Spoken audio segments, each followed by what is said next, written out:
দ্বিতীয় দফায় আমেরিকার প্রেসিডেন্ট পদে বসেছেন ডোনাল্ড ট্রাম্প।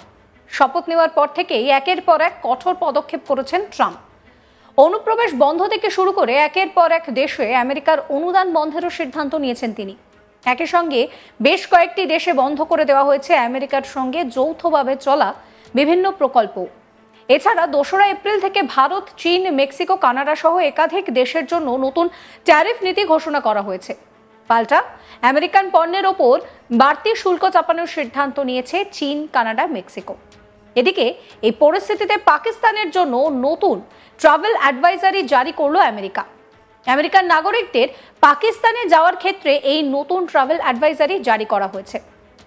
আমেরিকার বিদেশ দফতর পাকিস্তান নিয়ে সতর্কবার্তায় জানিয়েছে যে পাকিস্তানের কয়েকটি জায়গায় যেন একেবারেই না যায় সে দেশের নাগরিকরা। এমনকি পাকিস্তানের স্থানীয় বাসিন্দাদের জন্যও নাকি এই সমস্ত জায়গা আদৌ নিরাপদ নয় বলে অ্যাডভাইজারিতে জানানো হয়েছে। বলা হয়েছে পাকিস্তানের এই জায়গাগুলিতে নাকি যখন তখন হামলা হতে পারে। তাই আমেরিকার নাগরিকরা যদি পাকিস্তানে যাওয়ার পরিকল্পনা করেন তাহলে যেন দ্বিতীয়বার সেখানে যাওয়ার ব্যাপারে বিবেচনা করেন। প্রসঙ্গত, পাকিস্তানের যে জায়গাগুলিতে যেতে আমেরিকার নাগরিকদের নিষেধ করা হয়েছে সেগুলি হলো ভারত পাকিস্তান সীমান্ত সংলগ্ন এলাকা, প্রকৃত নিয়ন্ত্রণ রেখা বরাবর বালুচিস্তান, খাইবার পাখতুনখোয়া। এই সমস্ত জায়গাগুলিতে যখন তখন সন্ত্রাসী হামলা হতে পারে বলে উল্লেখ করা হয়েছে আমেরিকার বিদেশ মন্ত্রকের সতর্কবার্তায়। এই জায়গাগুলি একেবারেই ভ্রমণের জন্য নিরাপদ নয় বলে পরিষ্কার ট্রাভেল অ্যাডভাইজারিতে জানিয়ে দেওয়া হয়েছে। আমেরিকার বিদেশ মন্ত্রকের সতর্কবার্তায় বলা হয়েছে বিচ্ছিন্নতাবাদী গোষ্ঠীগুলি পাকিস্তানে হামলার পরিকল্পনা করেই চলেছে। এই সমস্ত জায়গায় ঘন ঘন সন্ত্রাসী হামলা হয়, বহু মানুষ জানে শেষ হয়ে যান, নিস্তার পান না সেখানকার স্থানীয় বাসিন্দারা। এই ধরনের হামলাগুলো যখন তখন হতে পারে, তাও আবার কোনো রকম কোনো আগাম সতর্কবার্তা ছাড়াই।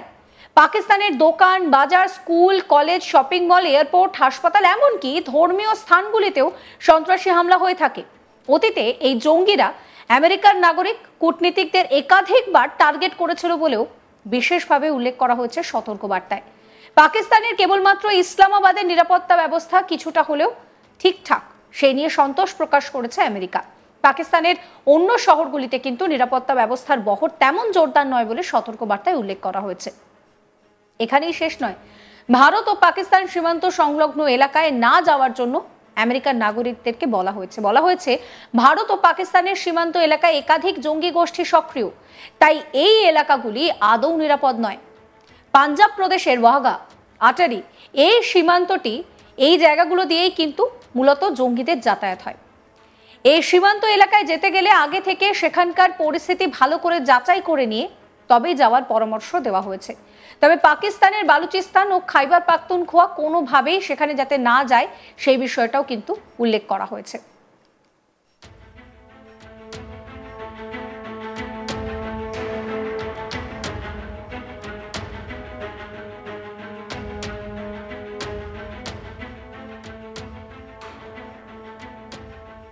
প্রসঙ্গত, বাংলাদেশে অন্তর্বর্তী সরকারের আমলে ভারতের থেকে পাকিস্তানের উপরেই বেশি ভরসা করেছে বাংলাদেশ।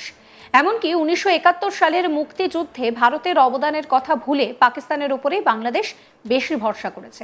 বাংলাদেশের সেনা আধিকারিকরা পাকিস্তানে গিয়ে বৈঠক করেছেন, অন্যদিকে পাকিস্তান থেকে সেনা ও গুপ্তচর সংস্থা সেখানকার আধিকারিকরা বাংলাদেশে গিয়ে বৈঠক করেছেন।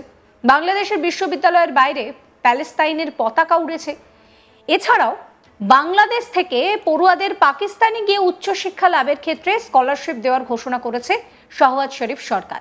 এই পরিস্থিতিতে নতুন এক তথ্য সামনে এসেছে পাকিস্তানের দিক দিয়ে দেখলে, যা কিন্তু বেশ উদ্বেগের। জানা গিয়েছে 1971 সালের পর নাকি ফের পাকিস্তান ভেঙে আরও একটা বাংলাদেশ হতে পারে। আপনাদের জানিয়ে রাখি, এই তথ্য আমরা আজ তাক বাংলা বলছি না, এই তথ্য পাকিস্তানের পার্লামেন্টে তুলে ধরেছেন স্বয়ং সে দেশেরই এক সাংসদ।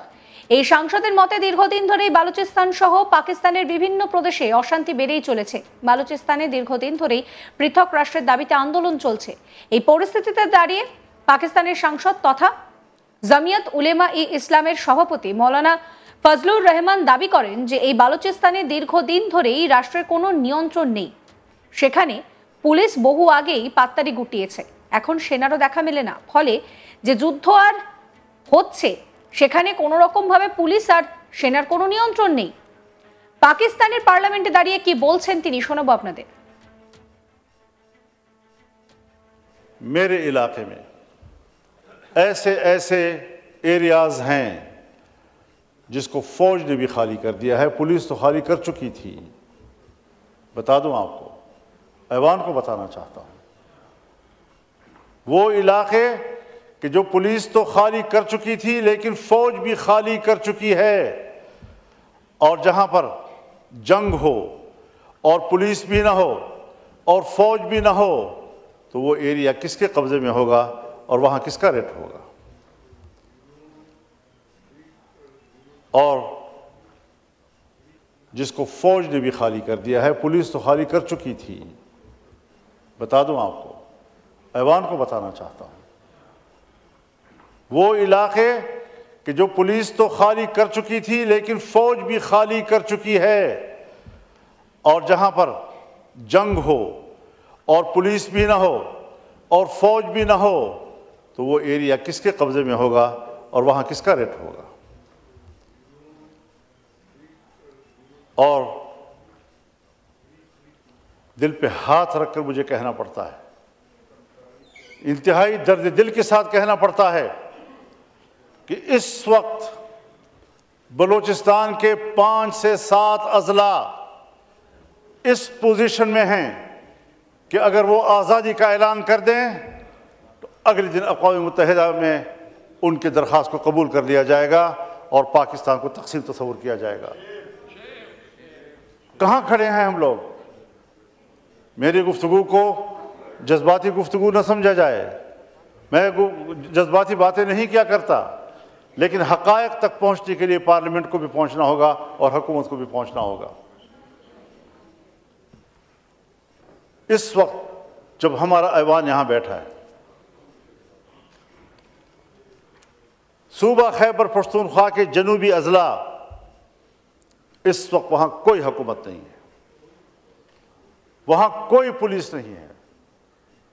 पुलिस चौकियाँ अंदर से कुंडे लगाकर बंद कर दी गई हैं और पुलिस अमला उसमें महसूर है, और सड़कें और इलाके और गलियाँ ये मुसल्लह कुव्वतों के हाथ में है। कब सोचेंगे हम मुल्क के लिए? कब सोचेंगे हम इस बात के लिए कि इस मुल्क की बका का भी कोई सवाल है? आज अगर कोई बका का सवाल पैदा करता है, इस पर चीखो पुकार करता है, बुरा मनाया जाता है। এই ভিডিও সম্পর্কে আপনাদের মতামত জানাবেন। সমস্ত খবরের আপডেটের জন্য চ্যানেলটিকে সাবস্ক্রাইব করবেন, নোটিফিকেশনের জন্য বেল আইকনে ক্লিক করবেন, ফলো করতে ভুলবেন না আজ তাক বাংলার হোয়াটসঅ্যাপ চ্যানেলও।